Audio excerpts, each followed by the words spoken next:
meu nome é Tâmara Ferreira, eu sou mãe de 4 crianças, incluindo gêmeos, e estou aqui hoje para falar de um assunto muito importante: depressão pós-parto e burnout materno.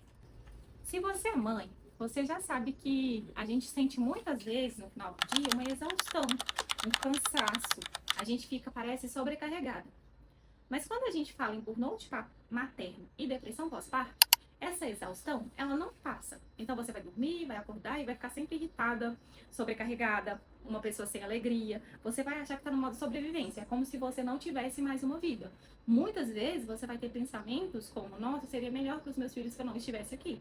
Muitas vezes você vai ter pensamentos de que tudo tá ruim, que você quer fugir dali, desse lugar, mas você não sabe sequer para onde. Você vai ficar muitas vezes com uma sensação assim: eu estou aqui sobrevivendo. Se você sente essas coisas, esse vídeo é pra você. Nem todo cansaço que a gente sente é de fato depressão. Às vezes a gente tá só cansado. Muitas vezes, no puerpério, né, no pós-parto, a gente vai ter aí uma sensação de baby blues. Então a gente vai começar a chorar do nada, os hormônios ficam oscilando muito, isso é normal, né? Afinal, por 9 meses nosso corpo foi casa de alguém. E é normal que vocês se sintam assim. Mas, passados esses 20 dias, você não pode mais ficar sentindo isso de forma recorrente, porque isso indica que você está com depressão pós-parto. Pode ser que a depressão pós-parto vai demorar a aparecer. É considerado depressão pós-parto se ela se manifestar até o primeiro ano de vida do bebê. Então, há mães que vão manifestar essa depressão quando o bebê tiver 4, 5, 6 meses, 1 ano, ou antes, né? Ali no primeiro ou segundo mês de vida do bebê. Então, do 0 até os 12 meses do bebê, é normal que vocês manifestem, se for o caso, depressão pós-parto. Ou, né, o burnout materno não tem essa regra. Então, pode aparecer ali quando o bebê é pequeno, quando você tem criança maior, não tem uma regra, tá? E depois de 1 ano é considerado depressão. Então, ou depressão, ou burnout materno, ou outro diagnóstico. Alguns sinais, eu vou citar agora, alguns sinais que é muito comum nesses 2 diagnósticos que eu disse. Primeiro, tristeza persistente, sensação de vazio, falta de prazer na maternidade, irritabilidade. Não é aquela irritabilidade: eu perdi a paciência com meus filhos porque eles são teimosos, porque não estão me obedecendo, porque eu tô cansada, que é um dia ou outro, uma hora ou outra. É uma irritabilidade que você já acorda irritada, vai dormir irritada, que você não suporta mais a situação, né? Então você já acorda de mau humor, você vai dormir de mau humor, a sua vida é só ficar irritada. Muitas brigas, às vezes até com o esposo, com quem está próximo, muita dificuldade de concentração, alterações no sono. E aqui eu vou fazer um abre aspas. Você pode ter, inclusive, você está tão cansada, mas você está exausta e não consegue dormir, você tem insônia, foi o que aconteceu comigo.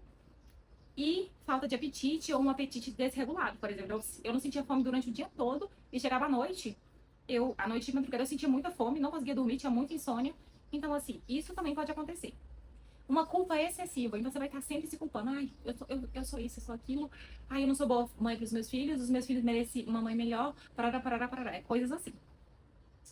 E sensação de estar sempre no limite, no modo sobrevivência: eu preciso fugir daqui, eu preciso isso, eu preciso aquilo, eu não aguento mais essa vida, entende? Isso é um sinal, são sinais, né? Aí, se você tem algum desses sinais, você deve procurar ajuda, procurar um psiquiatra, um psicólogo, alguém que possa auxiliar você. Lembrando, esse vídeo é 100% educativo e eu não estou aqui passando o diagnóstico, eu estou explicando quais são os sinais que você deve ficar atenta. E o que acontece? Nós mães estamos tão no automático, troca fralda, limpa a casa, faz comida, às vezes sai para trabalhar, e a gente não se lembra de cuidar de nós, de termos um autocuidado conosco. E a gente acha que isso é normal, e a gente vai vivendo e vai empurrando com a barriga, e assim, a gente vai adoecendo, inclusive os nossos filhos, né? Se a gente não cuida da nossa saúde mental, a gente começa a adoecer, os nossos filhos, começa a adoecer todo o entorno. Então, realmente, a gente precisa ter um olhar para nós, né? E isso não é egoísmo, não é não amar os nossos filhos, né? Assim como também é preciso que nós priorizemos o descanso. Quando a gente está cansado, a gente tem que descansar, né? De acordo com as nossas circunstâncias, fazer aquilo que cabe. Assim, o que aconteceu comigo, e agora eu vou deixar aqui o meu relato pessoal, eu iniciei com alguns sinais. Primeiro eu vou voltar na primeira filha. Quando eu tive a primeira filha, eu tive baby blues. Baby blues é um choro, umas coisas assim, uma tristeza, por umas 2 semanas, às vezes um pouco mais, mas passa de 20 dias, você já tá ótimo. E assim, isso eu tô falando aqui pra você ver que não tem a ver com o número de filhos. Então não é 1, 2, 3, 4, Você pode ter isso com um filho, com 2 filhos, com 10 filhos. Isso não tem, não tem um motivo claro, né? Então eu tive esse baby blues na primeira filha, não tive nem baby blues nem depressão na segunda filha. E quando chegou os gêmeos, eu estava muito bem ali, até quando eles tinham 4 meses, 5 mais ou menos. E aí eu comecei a ficar muito irritada, eu comecei a ver que eu estava fora de mim, assim. Inclusive muito irritada com as crianças, né? Então até as crianças sofrem nesse aspecto. E assim, não tinha muito motivo. Não, claro, tinha motivo. São 4 crianças pequenas, muita demanda, uma sobrecarga muito grande. Mas aí as crianças iam dormir, eu achava que eu tinha que estudar. Então eu não dormia. Eu tinha insônia. Eu comia de forma desregulada. Ficava o dia todo sem comer e comia de noite e de madrugada. Não respeitava o ciclo circadiano. Então eu não ia dormir na hora ali que o sol, né, se põe um pouco mais. E assim, eu ia dormir, não dormia, dormia 1, 2 horas por dia, tentava dormir, não conseguia. E isso foi me levando a uma exaustão extrema. Eu comecei a usar os fitoterápicos.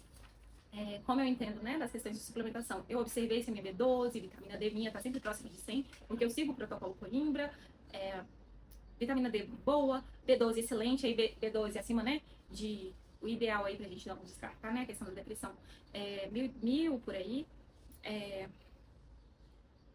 zinco, ferro, selênio, ferritina, tudo excelente.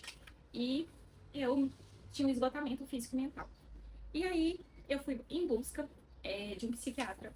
E ele me auxiliou ali, ele disse pra mim assim, uma coisa muito importante, que pode ser muito bobo, mas que fez toda a diferença. Mãe, você precisa descansar. Não é hora de estudar, não é hora de fazer outra coisa. E eu parei pra pensar e fazia todo sentido, eu realmente precisava descansar. E aí ele me passou alguns medicamentos, ele me passou 2 medicamentos, um eu não fiz uso, que é pra dormir. E assim, só de começar a ficar mais calma, a me irritar menos, a não querer estudar e dar conta do mundo depois que as crianças dormem. Isso fez toda a diferença na minha vida. Eu aceitei o descanso e aceitei que eu sou uma pessoa, como qualquer uma, que eu preciso descansar, né? E assim, quando a gente tem bebês pequenos, às vezes a gente olha e fala assim, gente, será que nunca mais eu vou conseguir ler um livro? Será que nunca mais eu vou conseguir estudar? Será que nunca mais eu vou conseguir terminar aquele curso? Será que nunca mais eu vou conseguir fazer isso e aquilo? Será que nunca mais eu vou conseguir fazer tantas coisas que eu tenho vontade, né? E, e isso nos deixa, às vezes, angustiada. É como se aquela fase nunca fosse passar. Mas assim, tranquilize o seu coração. Essas fases vão passar.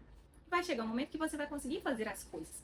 Assim que eles começam a crescer um pouco mais, então quando você tem um bebê ali até 1 ano, demanda muito. Mas depois de 1, 2 anos, por volta dos 2, vai ficando um pouco mais fácil. Claro que tem outras coisas e às vezes aumenta algumas demandas, mas diminui outras demandas. Então isso vai facilitando a nossa vida. Muitas coisas a gente não consegue fazer com um bebezinho pequenininho de colo, e depois que eles começam a andar, a gente já consegue fazer.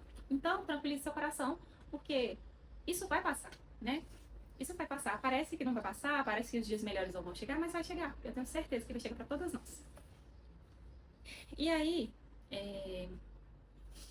eu sugiro que você procure, né, o auxílio psiquiátrico, procure também identificar os marcadores de exames que eu falei, né, vitamina D, zinco, B12, ferro, magnésio, o ômega 3 DH. Então, todos eles estão todos diretamente ligados à saúde mental. Então, o suplementar é muito importante.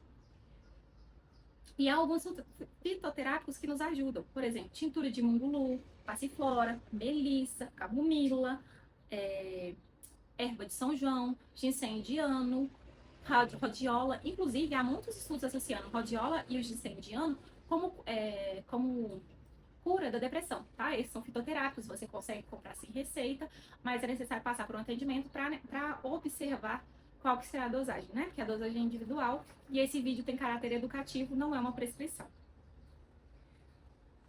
Aí, outra coisa que você também talvez vai ter que buscar é terapia.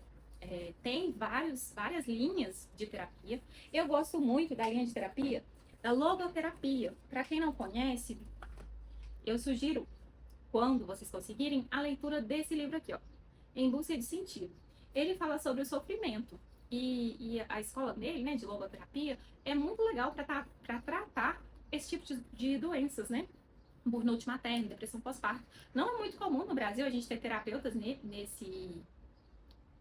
que atendam, né, com a logoterapia, mas a gente tem. Então, assim, se você puder, busque auxílio de alguém, e aí ali é que você acha melhor terapia, né, que são muitas, e aí eu gosto muito da questão da logoterapia, tá? E Outras coisas que são importantes. Tem uma frase do Viktor Frankl, primeiro eu vou ler, que ele fala assim: olha, o nosso sofrimento aqui não é em vão, sabe? A nossa dor não é em vão. E quando a gente encontra sentido, a dor ela não vai desaparecer. Ou seja, mas deixa de nos destruir. Então, ou seja, quando você aceita o diagnóstico da depressão, você não vai ficar, porque às vezes você fica assim, ai, nossa, eu tô destruída, eu não acredito que eu tô com depressão, não sei o quê. Calma. Esse diagnóstico não é pro resto da sua vida, ele vai passar também. E começar o tratamento, aceitar que você precisa de ajuda, é o primeiro passo para essa questão. Né? Então, assim, se você é mãe, está exausta, ficar exausta o tempo todo irritada, isso não é, tá? E você não acha que porque não vai buscar tratamento, por isso, por aquilo, porque agora eu não posso parar, isso vai ser bom para você, isso vai ser ruim para você, porque quando a gente não busca auxílio, a gente fica como? Nossos filhos sofrem, nosso marido sofre, nossa família sofre, porque a gente tá sempre irritada, tá sempre, tudo tá ruim, nada funciona.